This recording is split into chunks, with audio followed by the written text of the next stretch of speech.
Wakil Presiden terpilih Gibran Rakabuming Raka disebut menerima setoran uang dari sejumlah menteri. Hal itu disampaikan akademisi sekaligus pengamat politik yakni Rocky Gerung, Komisi Pemberantasan Korupsi atau KPK, buka suara. Dikutip dari Kompas.com, KPK mempersilahkan masyarakat untuk melaporkan dugaan-dugaan tersebut.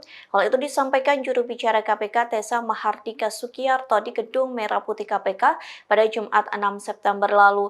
Ia mengatakan agar publik melaporkan dugaan ke KPK sehingga apa yang disangkakan lebih jelas, sehingga dugaan terhadap putra sulung Presiden Joko Widodo itu tidak menjadi fitnah atau hoax. Pihaknya menegaskan pihak KPK akan bertindak dan tidak akan diam saja.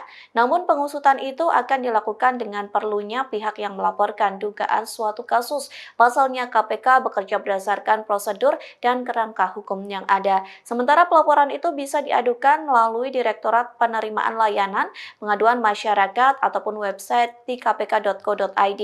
Selain itu, Tessa menyebut dengan adanya laporan yang masuk, maka penanganan di KPK pun akan lebih cepat. Adapun sebelumnya pernyataan Rocky Gerung terkait Gibran disampaikan saat menjadi narasumber di salah satu stasiun televisi.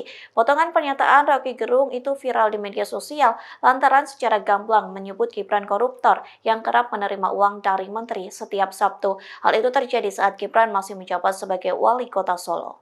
Download Tribun X sekarang, menghadirkan lokal menjadi Indonesia.